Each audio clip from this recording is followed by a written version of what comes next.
Hello guys, कैसे हैं आप लोग।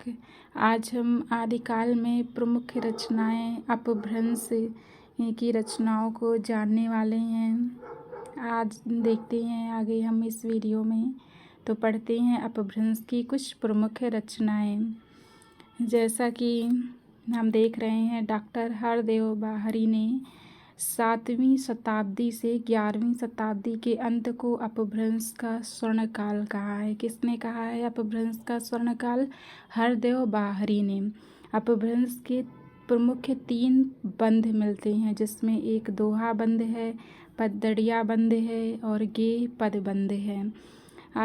अपभ्रंश का चरित्र काव्य किसी चरित्र विशेष पर आधारित काव्य है। पद्दड़िया बंध में लिखा गया है। पद्दरी यानी 16 मात्राओं का छंद है। पद्दड़िया है यानी कि 16 मात्राओं का छंद लिखे जाने वाले काव्य को ही हम पद्दड़िया छंद बंध कहते हैं। चरित्र काव्यों में पद्दड़िया छंद की 8-8 पंक्तियों के बाद धत्ता दिया जाता है, जिसे हम कड़वक कहते हैं। एक पद्दड़िया छंद लिखा जाता है जिसमें 8 पंक्तियों के बाद धत्ता दिया जाता है और उसमें एक कड़वक, उसे ही हम कड़वक कहते हैं। पहले कवि हम देखते हैं जो इंदु, जिनका दूसरा नाम है योगेंद्र। इन्होंने 6वीं शताब्दी के कवि से दोहा छंद का आरंभ माना जाता है। क्वेश्चन पूछा जाता है, कई बार पूछा गया है कि दोहा छंद का प्रारंभ कहाँ से माना जाता है, तो जो इंदु ने सर्वप्रथम दोहा छंद का आरंभ किया, इन्हीं से हम दोहा छंद का प्रारंभ मानते हैं। दोही की शुरुआत अपभ्रंश में दोही की शुरुआत जो इंदु की रचनाओं में मिलता है। इनकी 2 रचनाएं हैं, जिसमें परमात्म प्रकाश है, योगसार है। आगे हम देखते हैं स्वयंभू। स्वयंभू का समय है 783 के आसपास। ये जैन परंपरा के प्रथम कवि माने जाते हैं। इनके 3 ग्रंथ हैं। क्वेश्चन यहाँ से कई बार पूछा जा चुका है, स्वयंभू की रचनाओं से इनकी रचनाएं कौन कौन सी हैं, तो इनके 3 ग्रंथ हैं, जिसमें हम देखते हैं पाउमचर्यु है, ऋठिरोरिमचर्यु है और स्वयंभू छंद है। पाउमचर्यु में हम देखते हैं कि रामचरित्र का विस्तार से वर्णित है। इन्होंने पाउमचर्यु में लिखा है कि इनका चरित्र, राम का चरित्र विस्तार से वर्णित किया है। यह राम को अंत में मुनींद्र से उपदेश के बाद जैन आदर्शों में के अनुकूल निर्माण प्राप्त करते दिखाया गया है। इसमें निर्माण प्राप्त करते हुए किसको? राम को दिखाया है। पाउमचर्यु में 5 कांड हैं, जिसमें 83 संधियां हैं। एक विशाल महाकाव्य है या इसे अपभ्रंश का आदि काव्य भी कहा जाता है। किसको? पाउमचर्यु को अपभ्रंश का आदि काव्य कहा जाता है, जिसमें 5 कांड हैं, 93 संधियां हैं। आगे हम अपभ्रंश के अन्य रचनाएं अपभ्रंश की देखते हैं, जिसमें हम देखते हैं आगे हम स्वयंभू के पुत्र त्रिभुवन ने इन 7 संधियां और जोड़कर कुल 90 संधियों में पूर्ण किया। किसने? स्वयंभू के पुत्र त्रिभुवन ने। इनकी 83 संधियों में 7 संधियां और जोड़ दी, जिसमें 90 संधियां हो गई, जिसमें वो पूर्ण ग्रंथ किया 90 संधियां जोड़कर।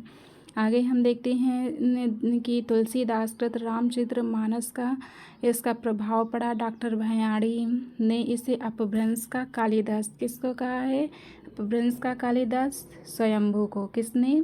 डॉक्टर भयाड़ी ने अपभ्रंश का कालिदास स्वयंभू को कहा है। अपभ्रंश में कृष्ण कथा के आरंभ का श्रेय भी स्वयंभू को ही दिया जाता है। अपभ्रंश या कृष्ण कथा के आरंभ का श्रेय किसको? स्वयंभू को ही दिया जाता है। स्वयंभू को अपभ्रंश का वाल्मीकि व्यास कहा जाता है। कई बार क्वेश्चन पूछा जा चुका है कि अपभ्रंश का वाल्मीकि व्यास किसे कहा गया है, तो स्वयंभू को। इनकी भाषा थी देशी भाषा। आगे हम देखते हैं अपभ्रंश के कवि पुष्पदंत हैं। पुष्पदंत पहले शैव थे, परंतु ये अपने आश्रयदाता की अनुरोध पर पुनः जैन हो गए थे। इनका इस समय को लेकर विभिन्न विद्वानों का मतभेद है, जिसमें शिव सिंह सेंगर ने इनका समय 7वीं शताब्दी माना है और हजारी प्रसाद द्विवेदी ने 9वीं शताब्दी माना है। सामान्यतः 972 व 10वीं शताब्दी इनका समय माना जाता है। अत्यधिक विद्वानों ने इनका समय 10वीं शताब्दी ही निर्धारित किया है पुष्पदंत का समय। इनकी रचनाएं हैं 63 महापुरुष गुणालंकार, जो है महापुराण, जिसका दूसरा नाम है महापुराणम, और दूसरी रचना इनकी है डय कुमार श्री, तीसरी है जसहर श्री, जिसका दूसरा नाम यशधर चरित्र भी है। आचार्य शुक्ल जी ने पुष्पदंत की 2 रचनाएं मानी हैं, जिसमें उन्होंने उत्तर पुराण और आदि पुराण माना है। आगे हम देखते हैं इन दोनों चौपाइयों में रचित बताया है। शुक्ल जी ने इनकी 2 रचनाएं कौन कौन सी मानी हैं, आदि पुराण, उत्तर पुराण, और शुक्ल जी ने कहा है इनकी दोनों रचनाओं में चौपाइयों में रचित हैं। ये दोनों रचनाएं इनकी चौपाइयों में लिखी गई हैं। महापुराण में 63 महापुरुषों का जीवन चित्र है, जिसको हम बोलते हैं 63 महापुरुष गुणालंकार। जैसा नाम से पता चलता है, इसमें 63 महापुरुषों का जीवन चरित्र वर्णित है। तीनों चरित्र आख्यान काव्य हैं। कैसे हैं? आख्यान काव्य हैं। चरित्र चौपाई काव्य में चौपाई छंद का प्रयोग किया गया है। अपभ्रंश में चौपाई 15 मात्राओं का छंद था, जबकि हिंदी में चौपाई में 16 मात्राएं हैं और अपभ्रंश में चौपाई में 15 मात्राएं होती थीं। आगे हम देखते हैं अपभ्रंश में स्वयंभू को अभिमान मेरु का काव्य कविकुल तिलक आदि उपाधियां दी जाती हैं। किसको? स्वयंभू को अभिमान मेरु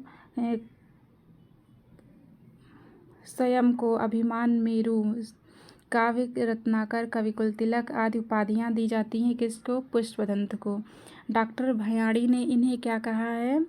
अपभ्रंश का भवभूति, और स्वयंभू को कहा है अपभ्रंश का कालिदास, और भयाड़ी ने इन्हें कहा है अपभ्रंश का भवभूति। किसको? पुष्पदंत को। पुष्पदंत ने साहित्य रचना शुद्ध धार्मिक भाव से की है, किंतु काव्यत्व में किसी प्रकार की कमी नहीं मिलती है। डॉक्टर तगारे ने पुष्पदंत की भाषा को मराठी की जननी कहा है। डॉक्टर तगाड़े ने पुष्पदंत ने जो भाषा में अपनी रचनाएं लिखी हैं, इनकी भाषा को मराठी की जननी कहा है। शिव सिंह सेंगर ने इन्हें भाखा की जड़ कहा है। किसको? पुष्पदंत को। शिव सिंह सेंगर ने भाषा की जड़ कहा है। आगे हम नेक्स्ट कवि देखते हैं, जिसमें आते हैं धनपाल अपभ्रंश की। इन्हें सरस्वती की उपाधि किसने दी है? मुंज ने। धनपाल को मुंज ने सरस्वती की उपाधि दी है। 10वीं शताब्दी में भविष्यति कहा की रचना की है। किसने? स्वयंभू की रचना कौन सी है? भविष्यति कहा। भविष्यति कहा का संपादन डॉक्टर याकोबी ने किया था। किसने संपादन किया था? डॉक्टर याकोबी ने। इसमें गजपुर के नगर सेठ धनपति के पुत्र भविष्यदत्त को लोक कथा वर्णित है। किसकी लोक कथा वर्णित है? भविष्यति दत्त की। आगे हम देखते हैं इस कथा के माध्यम से कवि ने बहुविवाह के दुष्परिणाम के साथ साध्वी और कुटिल स्त्री का अंतर प्रकट किया है। आगे देखते हैं चतुर्मुख हरिसेठ इनका ग्रंथ है। 3 कवियों का उल्लेख किया है, जिसमें चतुर्मुख, स्वयंभू, पुष्पदंत। किसने? धम्म परीक्षा इनका ग्रंथ है चतुर्मुख का, जिसमें 3 कवियों का उल्लेख है, जिसमें 3 कवि में आते हैं चतुर्मुख, स्वयंभू और पुष्पदंत। स्वयंभू ने चतुर्मुख को पंदनिया बंध का प्रवर्तक और सर्वश्रेष्ठ कवि कहा है। स्वयंभू ने किसने? स्वयंभू ने चतुर्मुख को पदड़िया बंध का प्रवर्तक और सर्वश्रेष्ठ कवि कहा है। नेक्स्ट हम देखते हैं आगे अब्दुल रहमान, जो कि अपभ्रंश भाषा इनकी रचना है संदेश रसक। अब्दुल रहमान को अद्दहमाण भी कहा जाता है। इनकी रचना है अब्दुल रहमान का संदेश रसक। संदेश रसक देसी भाषा में मुसलमान द्वारा रचित प्रथम ग्रंथ है। पहले ऐसे अपभ्रंश के कवि हुए हैं जो मुसलमान थे, जिन्होंने अपना ग्रंथ संदेश रसक लिखा, जिसमें संदेश रसक में विक्रमपुर की एक वियोगिनी की व्यथा व्यक्त की गई है। यह एक खंड काव्य है जिसका समय 12वीं शताब्दी 13वीं शताब्दी के पूर्वार्ध माना जाता है। अब्दुल रहमान का संदेश रसक कई बार क्वेश्चन पूछा जा चुका है। यूजीसी नेट पीजीटी टीजीटी में अक्सर क्वेश्चन पूछा जाता है। ये हमारे लिए बहुत वेरी इम्पॉर्टेंट हैं। आगे हम देखते हैं, विश्वनाथ त्रिपाठी ने इनकी भाषा को संक्रांतिकालीन भाषा कहा है। यह प्रथम धर्मोत्तर रास ग्रंथ है। इनका यह प्रथम कैसा ग्रंथ है? धर्मोत्तर रास ग्रंथ है। आगे हम देखते हैं, मुनि राम सिंह। मुनि राम सिंह अपभ्रंश का सर्वश्रेष्ठ रहस्यवादी कवि माना जाता है। किसको? मुनि राम सिंह को अपभ्रंश का सर्वश्रेष्ठ कवि माना जाता है। डॉक्टर हीरालाल ने इनका आविर्भाव समय 1000 ईस्वी माना है। इनका ग्रंथ है पाहुड़ दोहा। मुनि राम सिंह का ग्रंथ है पाहुड़ दोहा। आगे हम देखते हैं, हेमचंद्र। हेमचंद्र, इनका जन्म 1088 ईस्वी अपने समय के सबसे प्रसिद्ध जैन कवि हुए हैं। कौन अपने प्रसिद्ध कवि? जैन हेमचंद्र हुए हैं जैन प्रसिद्ध कवि। आगे देखते हैं, हेमचंद्र को प्रकृति का पाणिनि कहा जाता है। किसको? पूछा जाता है क्वेश्चन कि प्रकृति का पाणिनि किसे कहा जाता है, तो हेमचंद्र को कहा जाता है।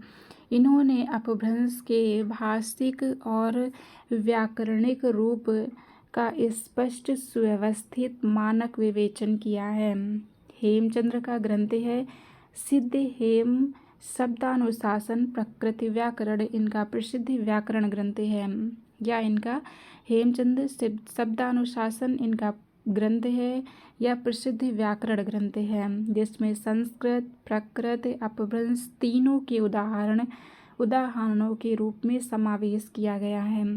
इनके इस ग्रंथ में 3 भाषाओं के उदाहरणों सहित समावेश किया गया है, जिसमें संस्कृत भी है और प्रकृत भी है, अपभ्रंश भी है।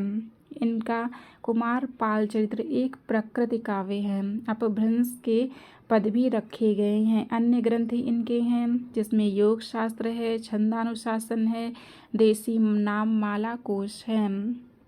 आगे कुछ उल्लेख कवि हैं, जिसमें सोम प्रभु सूर्य का कुमार पाल प्रतिबोध है 1184 में। गद्य पद्य में संस्कृत प्रकृति काव्य है। बीच बीच में अपभ्रंश के दोहे भी रखे गए हैं। जैनाचार्य मेरुतुंग, यह मेरुतुंग का प्रबंध चिंतामणि 1304 में संस्कृत भाषा ग्रंथ है। इसमें दोहा विद्या विवाद प्रसंग मिलता है। कहीं कहीं अपभ्रंश के दोहे भी हैं। यह ऐतिहासिक महत्व की गद्य रचना है। आगे हम देखते हैं, प्रकृति पैगलम। वंशीधर की है प्रकृति पैगलम, जिसमें हम देखते हैं प्रकृति पिंगल सूत्र में विद्याधर, सर्गधर, जज्जल, बब्बर आदि कवियों की रचनाएं मिलती हैं। इसमें प्रकृति और अपभ्रंश के छंदों की विवेचन के रूप में विभिन्न कवियों की रचनाएं छंद संकलित हैं। इसका संग्रह 14वीं शताब्दी के अंत में लक्ष्मीधर ने किया था। इसका संग्रह किसने किया था? लक्ष्मीधर ने 14वीं शताब्दी में। वंशीधर नामक किसी विद्वान ने इसकी टीका भी लिखी है। किसने? वंशीधर ने प्रकृति पैगलम की टीका लिखी है। या प्रकृति